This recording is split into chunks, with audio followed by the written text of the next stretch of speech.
أعوذ بالله من الشيطان الرجيم. بسم الله الرحمن الرحيم. والحمد لله والصلاة والسلام على أشرف الأنبياء والمرسلين سيدنا ونبينا وحبيبنا ومولانا محمد صلى الله تعالى عليه وسلم وعلى آله وصحابه ومن اهتدى بهداه إلى يوم الدين. فإن خير الحديث كتاب الله وخير الهدي هدي محمد صلى الله تعالى عليه وسلم وشر الأمور محدثاتها وكل محدثة بدعة وكل بدعة ضلالة وكل ضلالة في النار. ربي لا تؤاخذني مما يقولون واغفر لي ما لا يعلمون واجعلني خيرا مما يظنون. أما بعد. My dear brothers and sisters in Islam, Assalamu alaikum wa rahmatullahi ta'ala wa barakatuh. Welcome to the House of Dua. Welcome to this, our concluding segment on the series, The Quran from the Quran. The series from which we have brought you verses, evidences, proofs, revelations, lessons from Allah subhanahu wa ta'ala about the Quran. Allahu Akbar Kabir.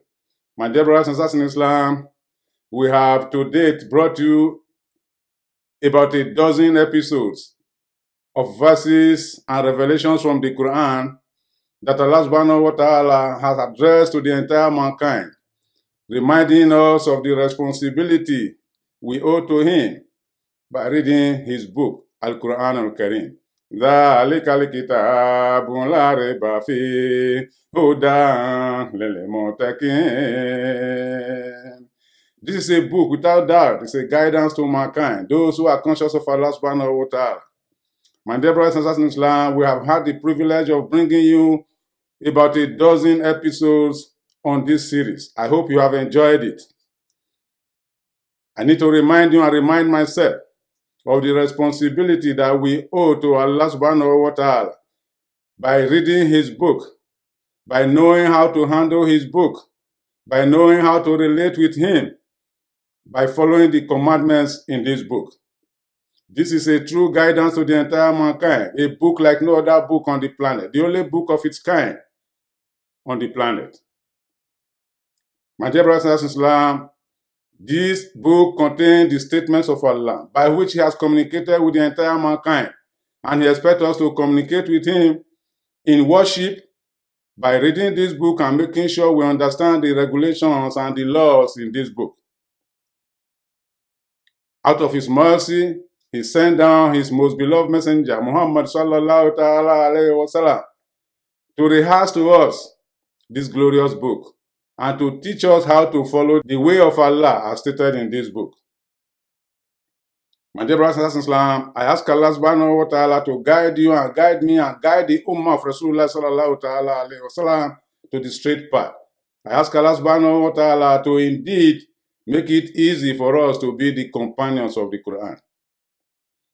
We have not done this out of self-exaltation. We are doing it as a token service to improve ourselves as believers in Allah subhanahu wa ta'ala. How can you possibly believe in Allah and worship him in the manner he wants to be worshipped without knowing how to read the Quran?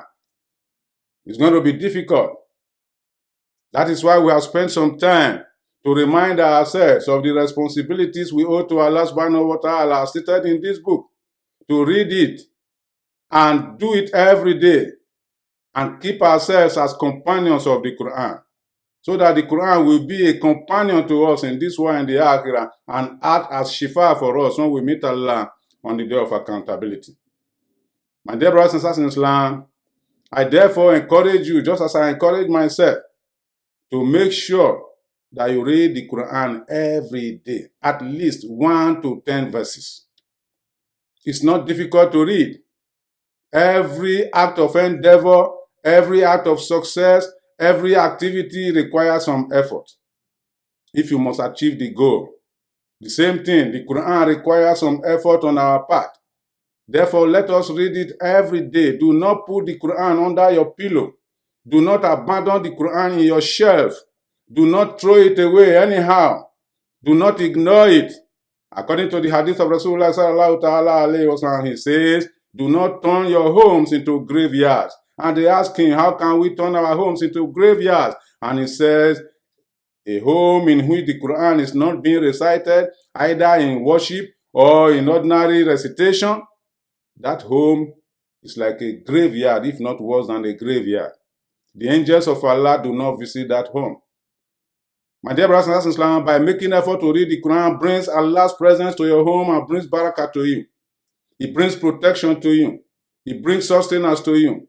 You know, everything you need in life.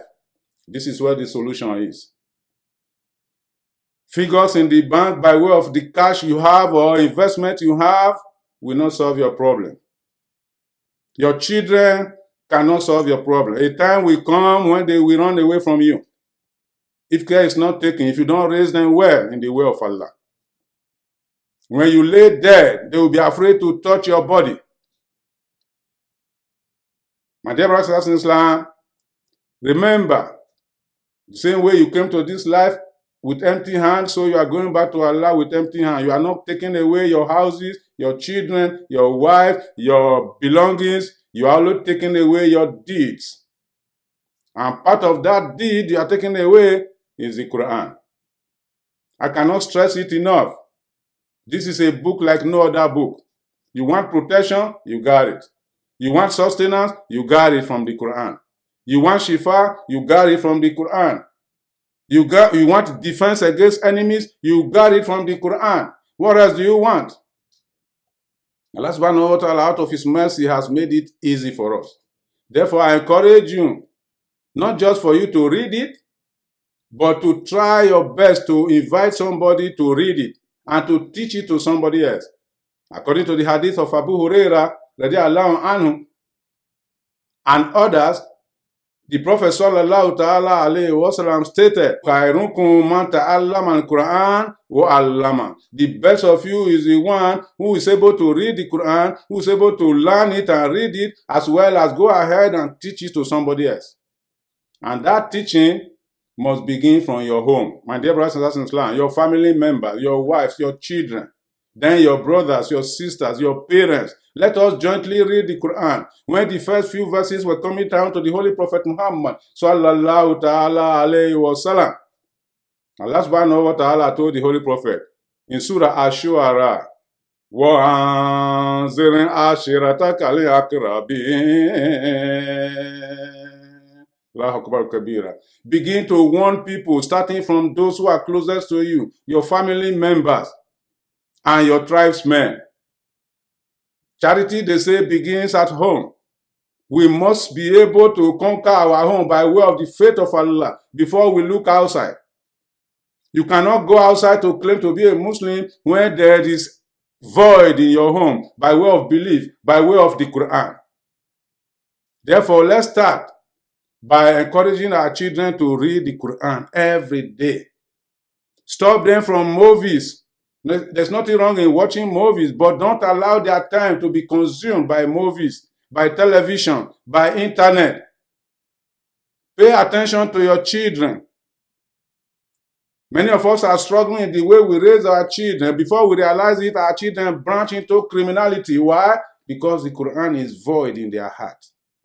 Imagine the heart of those who do not believe in the Quran or do not read it, compared to those who read it. Among those who do not read the Quran or do not believe in it are those who lack morality, those who believe that this world is start all and end all, those who do not believe in truth, those who are ready to oppress, those who are ready to cheat, those who are ready to commit adultery, those who are ready to engage in drug dealing, those who are ready to abuse power, those who are ready to spread corruption. Because the word of Allah is void in their heart. My dear brothers and sisters in Islam, compare that to those who believe in Allah. Allazina amanu wa tatma'innu qulubuhum bi zikrillah. Allah bi zikrillah tatma'innul qulub.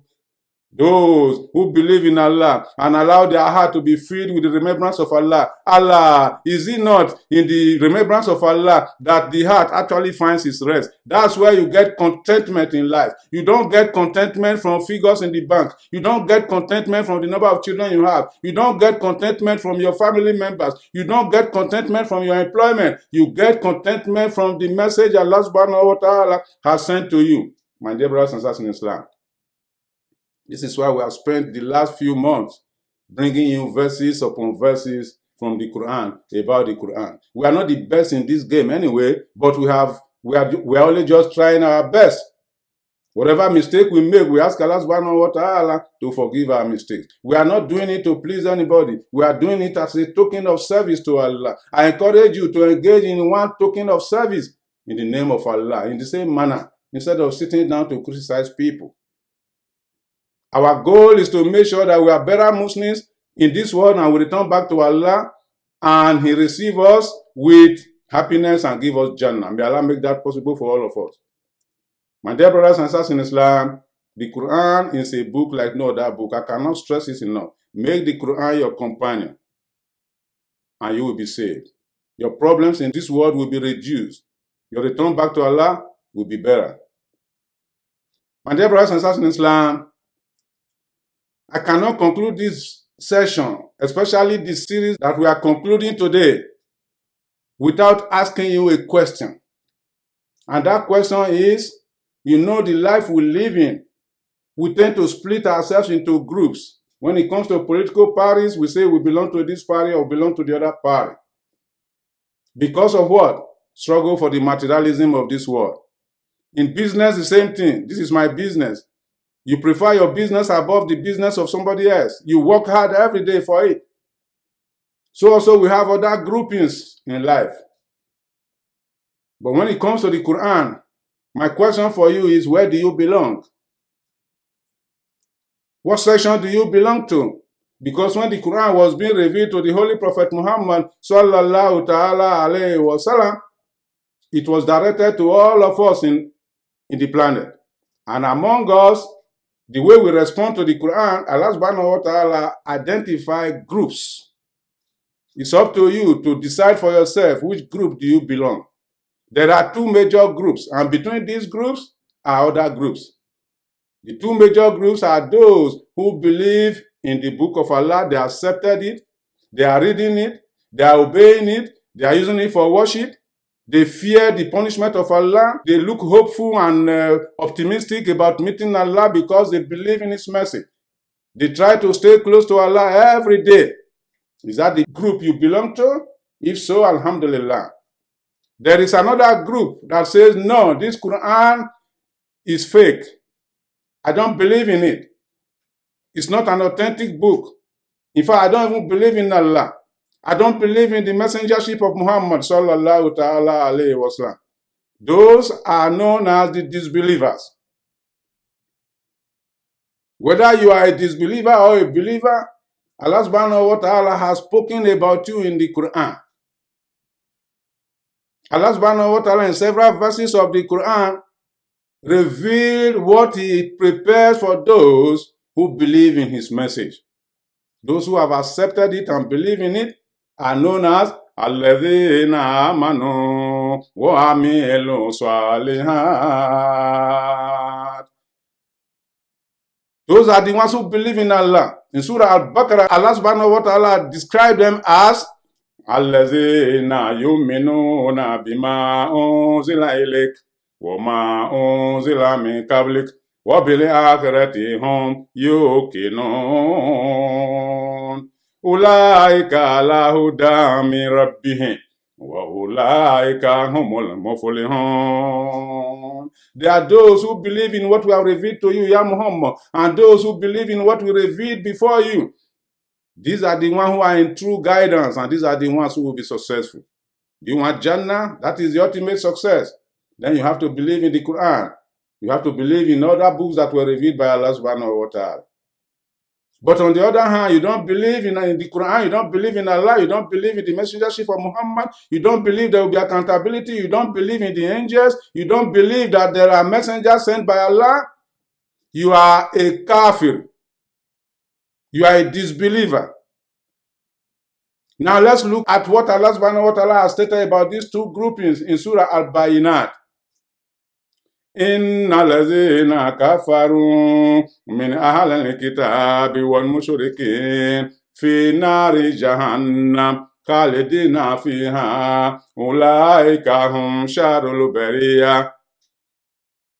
Those who reject the message of Allah, among those to whom the other revelations were sent, and among the idol worshippers, whatever category you belong to, and you say this Quran, you don't believe in it, Allah say you are the worst of all His creatures, and your final abode shall be hellfire. May Allah save us against that. But as for the believers, Allah subhanahu wa ta'ala says, إن الذين آمنوا وعملوا الصالحات أولئك هم خير البرية جزاؤهم عند ربهم جنات عدن تجري من تحتها الأنهار خالدين فيها أبدا رضي الله عنهم ورضوا عنه رضي الله عنهم ورضوا عنه رضي الله عنهم ورضوا عنه. Allahu Akbar Kabira. Those who believe in Allah, they are the best of Allah's creatures, and they are the ones who will dwell in paradise forever. When they are in paradise, Allah will be pleased with them, and they will be pleased with Allah. Allah will be pleased with them, and they will be pleased with Allah. Allah will be pleased with them, and they will be pleased with Allah. We ask Allah subhanahu wa ta'ala to be pleased with us on the day we meet Him.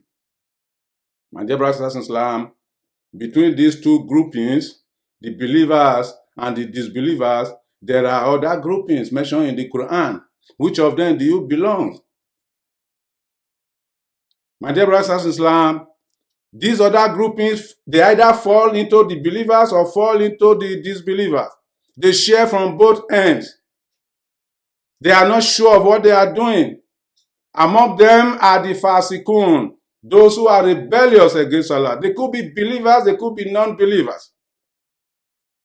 Even though they say they believe, they continue to question the authenticity of the Quran. They continue to work against the promotion of the deen. They continue to ask questions and criticize the believers. That is the attitude of Fasikun. Alladhina yakuduna ahadallah min ba'di mithaqi wa yaqta'una ma amara Allahu bihi an yusal wa yufsiduna fil ard ulaika humul khasirun.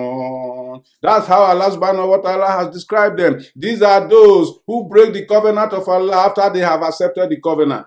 They turn around and start asking questions and start criticizing the process and start rebelling against the process. What Allah says we should join together, they separate it. Allah says such people, they are the losers on the day of accountability. May Allah not count us among them. My dear brothers and sisters, that's from Surah Al-Baqarah. What of the Munafiqun? Those who will see white, they are white. When they see black, they turn black. When they see believers, they say, we are with you. When they go outside to meet their non-believers, they tell them, oh, don't mind it. We are with you too. We don't mind the believers. My dear brothers and sisters, they come to Rasulullah sallallahu alayhi wa sallam. They say, Nashahadu innaka la Rasulullah. You are a messenger of Allah, we bear witness. Allah subhanahu wa ta'ala told the Prophet, no, don't listen to them. Wallahu ya'lamu innaka la rasulu. Wallahu yashhadu innal munafiqina lakazibun. Allah knows that the munafiqun, they are actually lying to you, Ya Muhammad. So they come to you as believers, you think that they are believers. When they see halal, they are halal. When they see haram, they are haram. When they see between haram and halal, they are even more joyous. Those are the munafiqun. They have no morality. Do you belong to that group? Allah subhanahu wa ta'ala say for such people, Innal munafiqina fi darki asfali minan nar. The punishment of those who are munafiqun, the hypocrites, is the depth of the hellfire. How do you know them?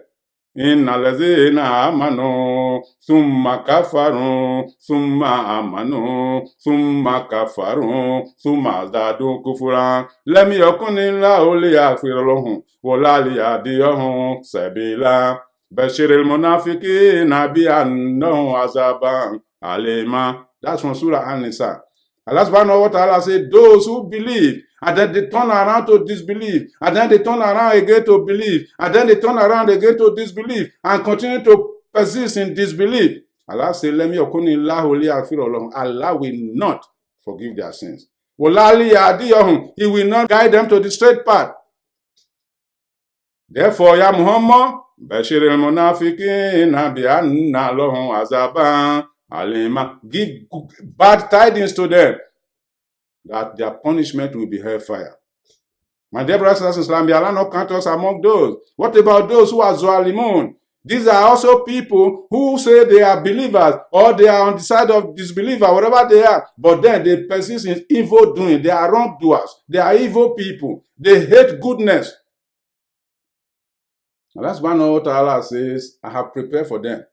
In Surah Ibrahim, Allah subhanahu wa ta'ala says, وَلَا تَحْسَبَنَّ اللَّهَ غَافِلًا عَمَّا يَعْمَلُ الظَّالِمُونَ إِنَّمَا يُؤَخِّرُهُمْ لِيَوْمٍ تَشْخَصُ فِيهِ الْأَبْصَارُ. Allah subhanahu wa ta'ala says, you should not think that he is unmindful. He is not aware of what those who are doing evil are doing. Don't think that Allah is absent in your presence, my dear brothers and sisters in Islam, for all the evil you are plotting every day against the way of Allah. The only reason why he's looking up to you is that he has promised a day for you, a day you will meet him. Therefore, my question is, my dear brothers and sisters in Islam, which of these groupings do you belong to? What of those who are mujrimun, those who are sinners? Even though they say they are believers, you find them persisting in sinfulness every day. Again, they are always in forefront into doing what is wrong, into consuming what Allah has prohibited. In Surah An-Nisa, Allah subhanahu wa ta'ala says, فَمَنْ أَظْلَمُ مِمَّنِ افْتَرَى عَلَى اللَّهِ كَذِبًا أَوْ كَذَبَ بِآيَاتِهِ إِنَّهُ لَا يُفْلِحُ الْمُجْرِمُونَ. فَمَنْ أَظْلَمُ مِمَّنِ افْتَرَى عَلَى اللَّهِ كَذِبًا. Who is more unjust, who is more wrong in action than one who forges against Allah? What Allah did not say is what he is doing. What Allah did not command is what he is doing. And he denies the Quran. He denies the message. He denies Muhammad sallallahu ta'ala alayhi wa sallam. Surely such people should realize, Allah will not allow those who are sinners to succeed in this world and in the Akhirah. My dear brothers and sisters, there are also among us, between those who believe and those who do not believe, those who are corrupt. Those who want to place something where it does not belong. They want to take the right of others. They want to make sure that they are the only one who are successful in life. They want to stay away from Allah's commandment. What Allah has commanded to be done, they don't want to do it. وَإِذَا قِيلَ لَهُمْ لَا تُفْسِدُوا فِي الْأَرْضِ قَالُوا إِنَّمَا نَحْنُ مُصْلِحُونَ أَلَا إِنَّهُمْ هُمُ الْمُفْسِدُونَ وَلَكِنْ لَا يَشْعُرُونَ. Allah subhanahu wa ta'ala says, when they are told to stay away from spreading corruption on the planet, they are the first to claim, no, we are not spreading corruption, we are doing goodness, we are helping people. But indeed, they are corrupt. They are the one abusing the process, not only taking what belongs to other people, but taking what belongs to Allah. Not wanting to do what is right. Is that the group you belong to? If so, Allah says, in Allah Allah does not love those who are corrupt or spread corruption. Therefore, stay away from it. My dear brothers and sisters, these are the several groupings that are mentioned in the Quran. You can take up the Quran and take a look at it and ask yourself, where do I belong to?